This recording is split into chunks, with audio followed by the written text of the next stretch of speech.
Bonjour à tous, ravi de vous retrouver à nouveau sur Monaco Info. Sans plus attendre, voici les titres de votre journal. Nous ouvrirons cette édition avec un petit déjeuner débat sur le thème des retraites organisé par la Jeune Chambre économique. Vous découvrirez la première société de location de véhicules électriques en principauté. Et enfin, nous terminerons en douceur avec un concept pour le moins original, le repas dessert. Mais avant d'ouvrir ce journal, commençons par nous rendre à la Maison de France. Vous le voyez sur ces images, ce mardi était commémorée la victoire du 8 mai 1945. Comme chaque année, une cérémonie était organisée en principauté en présence de hautes personnalités. Comme je vous le disais dans les titres, on ouvre donc ce journal avec un petit déjeuner débat. Il était question d'aborder le thème des retraites. Michel Roger, ministre d'État, et Stéphane Valéry, conseiller de gouvernement pour les affaires sociales et la santé, ont présenté à la Jeune Chambre économique les solutions pour l'avenir des retraites de la CAR. Un reportage signé Christine Datomel. Préserver l'avenir des retraites et maintenir le pouvoir d'achat des retraités actuels, des enjeux capitaux pour le gouvernement princier. En l'état actuel, le système monégasque connaît des difficultés structurelles dues notamment à la forte augmentation de l'espérance de vie. En l'absence de mesures de protection, le paiement des retraites ne pourrait être honoré d'ici 2030. Avec ce projet de loi, le gouvernement princier assure donc à long terme la pérennité du régime en privilégiant le partage équitable des efforts nécessaires entre employeurs et salariés. Un régime monégasque qui restera toujours favorable pour les salariés de la principauté avec un départ à la retraite dès l'âge de 60 ans. Ce régime est très favorable pour tous. Il est très favorable pour les retraités qui touchent des cotisations donc, très supérieures à ce qu'elles sont par exemple dans le régime de base français qui est un bon régime en Europe. Donc les retraites à Monaco, à carrière équivalente, à salaire brut équivalent, sont de 25 à 75%, de 25 à 75% supérieures aux retraites du régime de base français.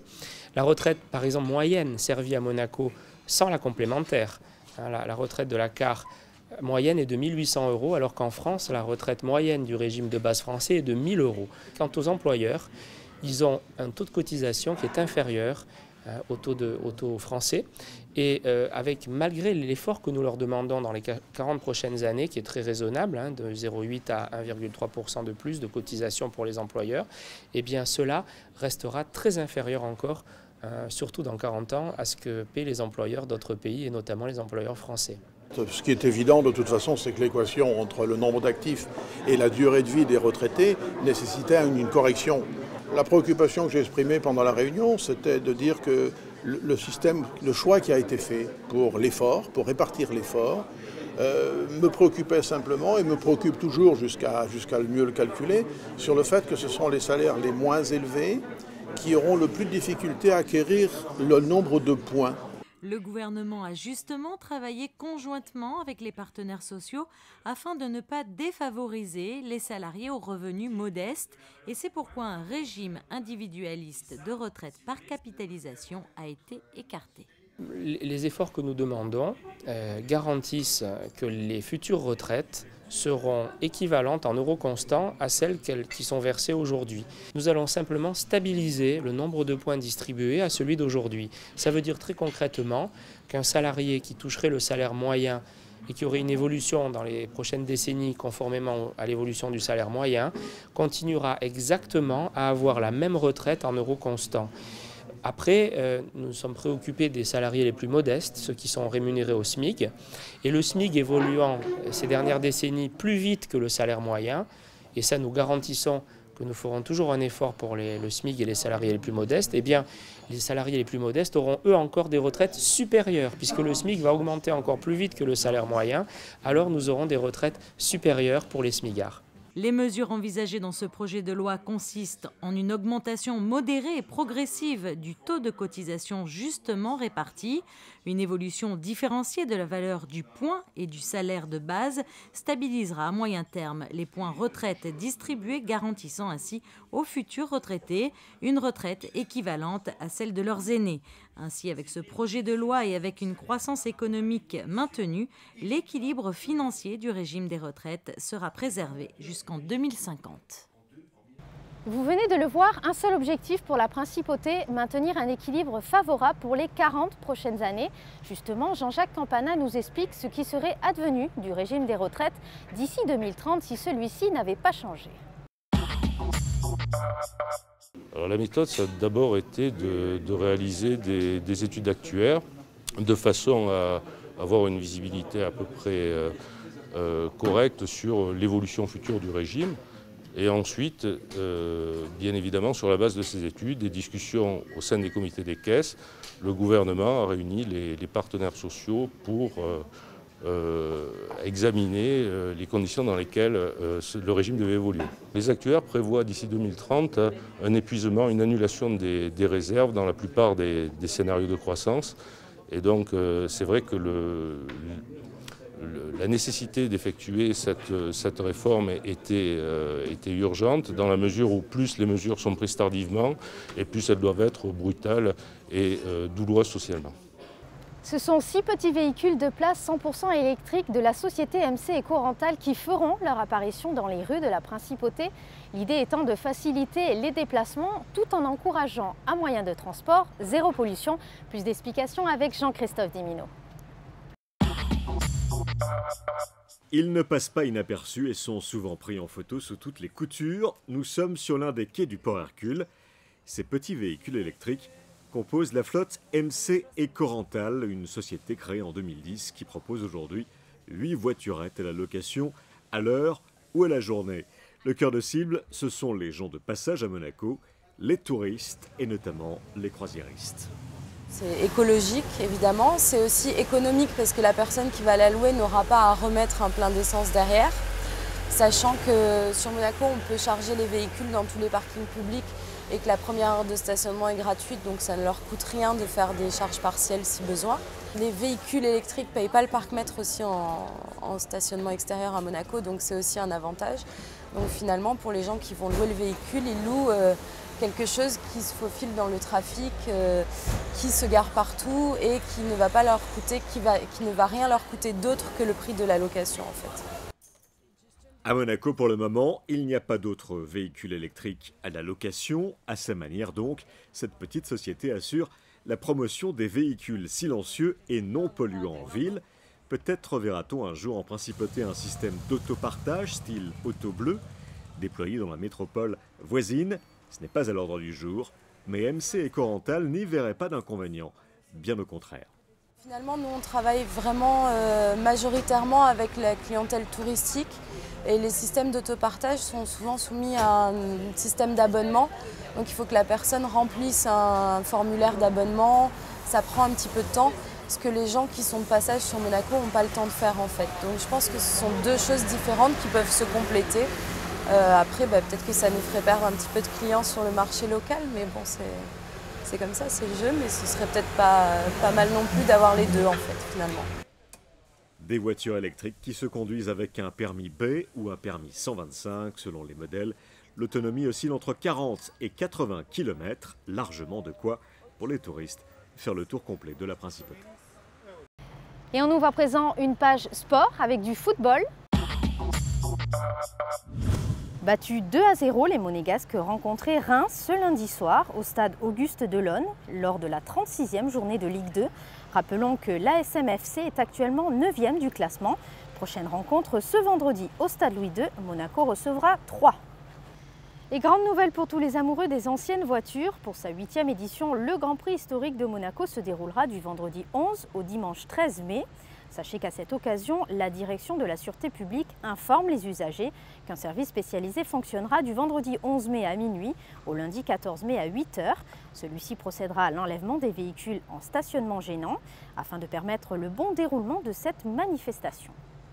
Un repas uniquement de dessert, voici le rêve de chaque enfant, mais pas seulement, puisque c'est le principe de la soirée organisée par l'association des pâtissiers de restaurants de la Côte d'Azur.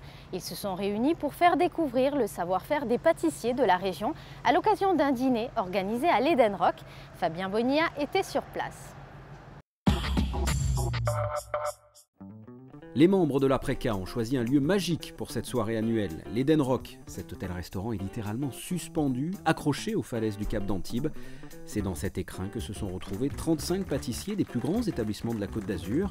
Parmi eux, Franck Madala, pâtissier depuis 15 ans au Louis XV, Pascal Erabédian au Vista Palace et Benoît Perruchon-Monge, ancien chef pâtissier de Joël Garraud et professeur au lycée hôtelier de Monaco. Le principe de la soirée, 7 plats, sans sel, sans viande et sans poisson.